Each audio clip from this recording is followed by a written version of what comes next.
Hello everyone, CUET PG की revised answer की आज रिलीज हो गई। परंतु इस रिवाइज्ड आंसर की से सेटिस्फेक्शन बिल्कुल भी नहीं। मतलब इतने ऑब्जेक्शंस लगाए गए। मैंने खुद ने फिजिक्स के अंदर 5 क्वेश्चन तो मैंने बता दिए थे जिन्हें तुम चैलेंज कर सकते हो। वो साफ साफ दिख रहा है कि गलत है, उनके आंसर गलत है। फिर भी उनमें से एक जो क्वेश्चन हटाना ही था, मतलब वो तो हटाना ही पड़ेगा। अगर तुम्हारा बस चलता तो तुम उसे भी ना। तब जो भी है, जो आ गया वो आ गया। अब रिजल्ट तुम्हारा आना है, शायद आज रात को आ जाए या कल सुबह आ जाए। वैसे मोस्ट प्रोबेबली रात को रिलीज करते हैं, जो भी करते हैं। तो आज का जो वीडियो है, इसमें हम बात करने वाले यूनिवर्सिटी ऑफ हैदराबाद, इसको आईआईटी या बोल सकते हो आप सीयूईटी पीजी। सीयूईटी पीजी का अगर पहला टॉप आईआईटी जेएनयू है तो दूसरे नंबर पे हैदराबाद। तो हम सबसे पहले ये जानेंगे कि क्या रैंकिंग है हैदराबाद सेंट्रल यूनिवर्सिटी की। उसके अलावा कौन कौन से यहाँ पर एमएससी कोर्सेज है। मैं फिर से जोड़ देके कह रहा हूँ, मैं केवल और केवल एमएससी कोर्सेज की बात करता हूँ। एमएससी में भी जो बायो ग्रुप के कोर्स हैं, केमिस्ट्री है, मैथमेटिक्स है और फिजिक्स है। उसके अलावा मेरे को एमएससी में भी बाकी का कुछ नहीं पता होता। और एमए और जो एमबीए कोर्सेज हैं, एमकॉम कोर्सेज है, उनका मेरे को बिल्कुल आइडिया नहीं होता। तो जो भी बच्चा मेरे को मैसेज करता है कि हमारे को ये एमए का बता दो, एमबीए का बता दो, एमकॉम का बता दो, तो भाई मेरे को वो नहीं पता होता है बिल्कुल भी। मेरे को नहीं पता होता है तो मैं तुम्हें नहीं बता सकता। तो सबसे पहले हम बात कर लेते हैं इसकी रैंकिंग। तो रैंकिंग की अगर हम बात करें तो 2023 के अंदर यूनिवर्सिटी की जो रैंकिंग थी, आउट ऑफ 200 10 रैंक पर था ये। एनआईआरएफ रैंकिंग है ना, एनआईआरएफ रैंकिंग जो हर साल रिलीज होती है। 2022 में था ये 20 पर और 2021 में था 17। इसलिए ये जो सीयूईटी पीजी के आईआईटीज हो कह सकते हैं हम। तो अगर जेएनयू नंबर फर्स्ट पर है तो हैदराबाद स्टूडेंट की second choice, second choice Hyderabad होती है। इवन जिनका जो सिलेक्शन है, जिनका एडमिशन बीएचयू में भी हो जाता है, डीयू में हो जाता है, वो भी अगर उनको हैदराबाद मिल रहा होता है तो वो उसको छोड़ देते। रीजन बीइंग कि वहाँ का जो कोर्स करिकुलम है, वहाँ की जो लैब्स है, वो बीएचयू और डीयू के कंपैरिजन में काफी एडवांस है। इसलिए बच्चा यहाँ से छोड़कर, डीयू बीएचयू से छोड़कर भी हैदराबाद को प्रेफर करता है। मेरा सीधा सा इशारा आप समझ रहे होंगे कि जेएनयू के बाद हाईएस्ट मार्क्स पे फिल जो होता है वो हैदराबाद में होता है। आगे बढ़ते हैं। देखिए, मैंने काउंसलिंग सेशन स्टार्ट किए होने वाले। ये स्पेशली उन बच्चों के लिए है जो वीडियो को पूरा नहीं देखते। मैंने आपको मेरे जितने भी वीडियो मैंने किए हैं, चाहे मैंने बीएचयू के लिए बताया है, चाहे आपको मैंने लो कट ऑफ मार्क्स वाले जितने भी वीडियो बताए हैं, उनमें मैं आपको पूरा डिटेल बता देता हूँ कि आपके इतने से इतने मार्क्स पर आपको ये यूनिवर्सिटी मिल सकती है। फिर भी कई बच्चों का पर्सनलाइज मुझे मैसेज आता है कि सर मेरे में इतने मार्क्स। अब वो जो रेंज मैंने तुम्हें बता दी कि 120 में 140 में तुम्हें ये यूनिवर्सिटी मिल सकती है, तो जो मैंने वहां बोला है वही मैं वहां पे बोलूंगा। अब तुम्हारे कोई पर्सनल क्वेरी है तो उसको मैं अटेंड नहीं कर सकता। क्यों? क्योंकि अगर मैं तुम्हें एक मैसेज का रिप्लाई करता हूँ तो फिर वो लगातार मेरे पास मैसेज पे मैसेज आते आते इतना टाइम नहीं होता है, क्योंकि मेरे को क्लासेस भी लेनी है। अगर किसी की पर्सनल क्वेरी है, ऑल्दो मैं यहाँ पर आपकी सारी क्वेरी क्लियर कर देता हूँ, वीडियोस में बनाता रहता हूँ, तो उसमें मैं सारी चीजें डाल देता हूँ कि कौन सी यूनिवर्सिटी तुम्हें कब मिलने वाली है, तो उसको देख लिया। फिर भी तुम्हें पर्सनल अगर बिल्कुल अटेंशन चाहिए कि साहब मेरे को ये बता दो या मेरी ये क्वेरी है, तो उसके लिए ये काउंसलिंग सेशंस है। तो जिनको नीड है वही ये काउंसलिंग सेशंस अटेंड करें, क्योंकि ये पेड काउंसलिंग है। और ये पेड काउंसलिंग की टाइमिंग और डेट्स मैंने यहाँ पर मेंशन की। 15 अप्रैल से ये मैं स्टार्ट कर रहा हूँ। 15 अप्रैल को 10 बजे से 11 बजे तक होगी। इसी तरह से 16, 17, 18 के टाइमिंग मैंने यहाँ दी हुई है, ये नोट कर लेना, देख लेना। इसको कम्युनिटी में भी अपडेट कर दूंगा। फिर 22 को और 23 को, अभी 23 तक की मैंने शेड्यूलिंग की है। ये पेड काउंसलिंग होगी, 200 रुपये इसकी फीस होगी। 10 मिनट आपके पास टाइम होगा ना, इसके अंदर 10 मिनट का टाइम होगा। आपकी जो भी क्वेरीज बन सकती है, जो मैं सॉल्व कर सकता हूँ, मैं कर दूंगा। इस काउंसलिंग को ज्वाइन करने के लिए आपको 8 घंटे पहले बुकिंग करनी होगी अपनी सीट की, जिसके लिए आपको ये जो फ़ोन नंबर दिए गए हैं, इन पर जीपे या फ़ोन पे से, गूगल पे से या फ़ोन पे से आप अपनी सीट बुक कर सकते हैं। आपकी सीट बुक होगी, उसके बाद अपनी जो पेमेंट का स्क्रीनशॉट आप मेरे को इसी नंबर पर व्हाट्सएप करेंगे।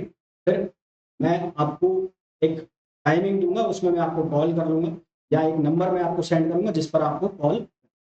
जिन बच्चों को पर्सनल अटेंशन चाहिए, जिनको पर्सनल काउंसलिंग चाहिए, वही इस काउंसलिंग सेशंस को ज्वाइन करें। अदरवाइज मैं वीडियो बनाता रहता हूँ तो यहाँ से भी आपका काम चल जाता है ना। ये सिर्फ उन बच्चों के लिए जिनको बहुत ज़्यादा पर्सनल अटेंशन की नीड है, जिनको पर्सनल काउंसलिंग की नीड है। बात कर लेते हैं आगे।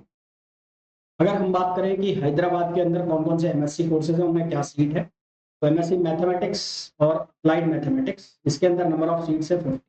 यहाँ हैदराबाद की आप खासकर की एलिजिबिलिटी क्राइटेरिया को स्पेशली ध्यान में रख के चलना, क्योंकि यहाँ का स्पेशली जो स्पेशल एलिजिबिलिटी क्राइटेरिया है वो कई बच्चों का मैच नहीं होता। जैसे कि अगर मैथमेटिक्स में बात करूँ तो 60% मिनिमम मार्क्स यहाँ पर मांगते हैं in the aggregate of optional subjects with mathematics statistics, यानी कि मैथमेटिक्स और स्टैटिस्टिक्स अगर आपके पास है तो उस मैथमेटिक्स में आपके 60% मार्क्स चल रहे हैं। और जो और with at least 55% of marks for those students who have done BA BSc honours course in math और स्टैटिस्टिक्स। इसने बीए बीएससी किया है ऑनर्स में, उनके लिए मैथ्स और स्टैटिस्टिक्स में 55%, और जिन्होंने पास कोर्स किया है और उनके पास तीनों साल मैथमेटिक्स और स्टैटिस्टिक्स या स्टैटिस्टिक्स है उनके लिए 60%। स्टैटिस्टिक्स के लिए 25 सीट्स है और जो क्राइटेरिया है वो सेम है जो ऊपर है। फिजिक्स के लिए यहाँ पर टोटल नंबर ऑफ सीट्स है 56। यहाँ पर जो एलिजिबिलिटी क्राइटेरिया है उसको चेक करो, minimum 60% aggregate of subjects with physics as one of the main subject in combination with mathematics, physics के साथ कॉम्बिनेशन होना चाहिए मैथमेटिक्स ना, और with at least 55% marks in BE BTech degree with minimum 60% in aggregate of science subject physics mathematics and electronics. जिसने BE BTech किया है उसके फिजिक्स मैथमेटिक्स और इलेक्ट्रॉनिक्स के अंदर एग्रीगेट 60% होने चाहिए, और जिसने बीएससी किया है उसके पास फिजिक्स के साथ साथ मैथमेटिक्स एक सब्जेक्ट होना चाहिए और 60% मार्क्स उसके कम से कम होने चाहिए। फिर आगे बात करें केमिस्ट्री, केमिस्ट्री के अंदर नंबर ऑफ सीट्स है 56, क्राइटेरिया वही 60% का।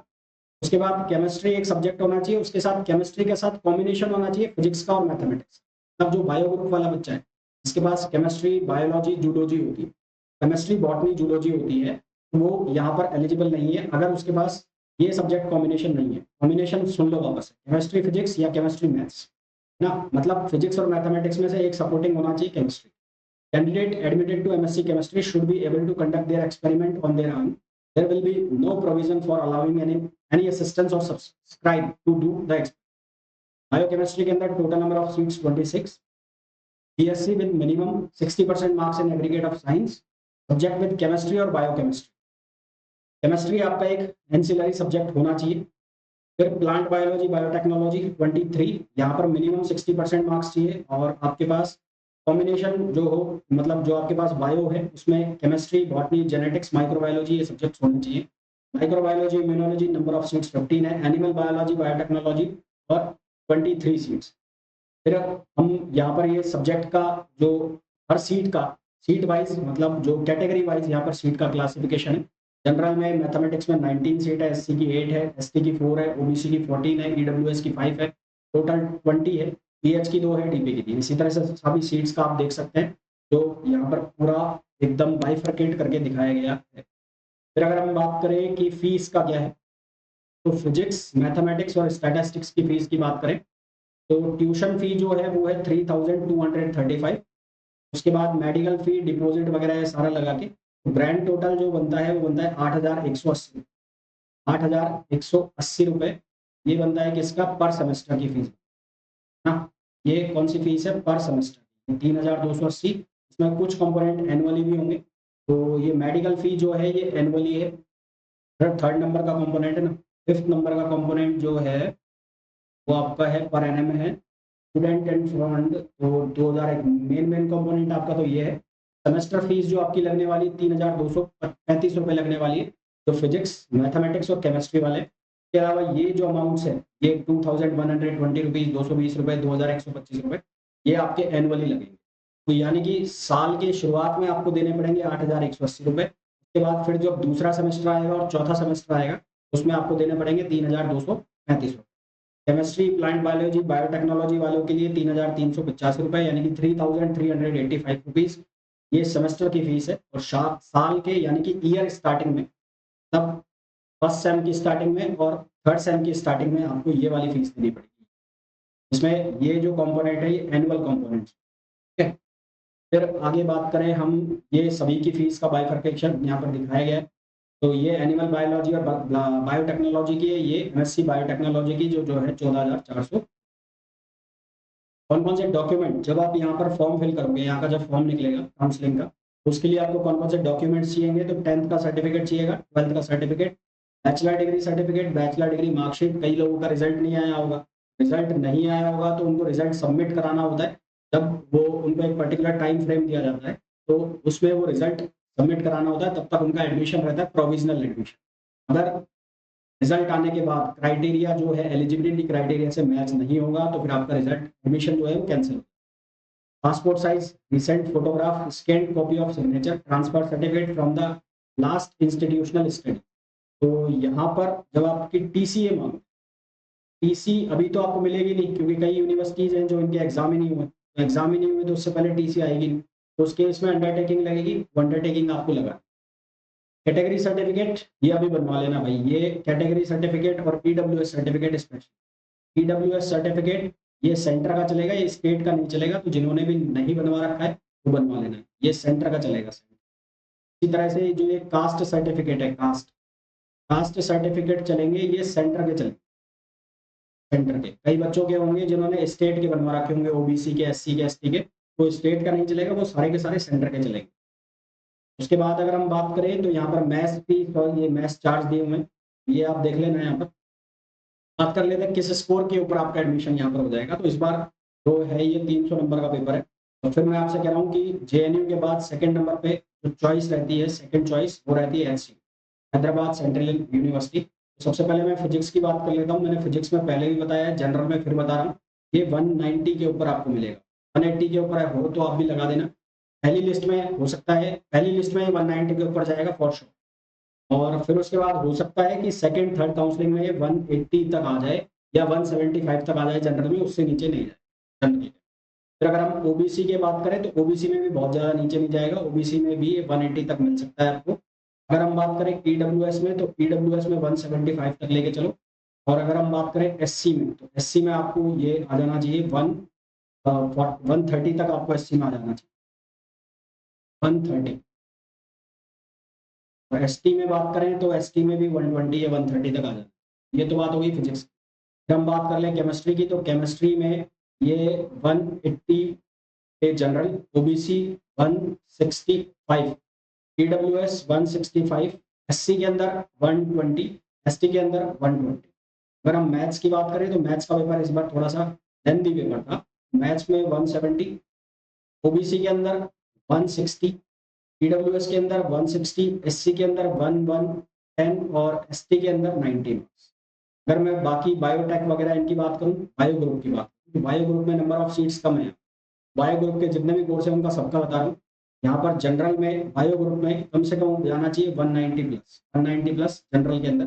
और ये सेकंड और थर्ड काउंसलिंग तक ये आ जाना चाहिए तुम्हारा 180, बस इससे ज़्यादा नीचे नहीं जाएगा जनरल। ओबीसी में अगर हम बात करें तो ओबीसी में 180 प्लस, ईडब्ल्यूएस में बात करें 180 प्लस सेम रहेगा। एससी की अगर हम बात करें तो 130 प्लस, और अगर एसटी की बात करें तो 125 प्लस, ये रहना चाहिए एससी और एसटी के। तो ये मार्क्स का आपका मेरे हिसाब से रैंकिंग, जो मार्क्स रिक्वायर्ड रहेंगे हैदराबाद सेंट्रल यूनिवर्सिटी के लिए वो ये रहेंगे। बायो ग्रुप के नो डाउट हाई रहता है क्योंकि बायो ग्रुप की सीट्स इतनी ज़्यादा नहीं है, नंबर ऑफ स्टूडेंट्स ज़्यादा होते हैं। लाइफ साइंस के कोर्स हो गए वो सारे बायो ग्रुप के अंदर ही मैं मान रहा हूँ, तो उनकी कट ऑफ ज़्यादा जाएगी ही जाएगी फिजिक्स, केमिस्ट्री और मैथ्स के मामले।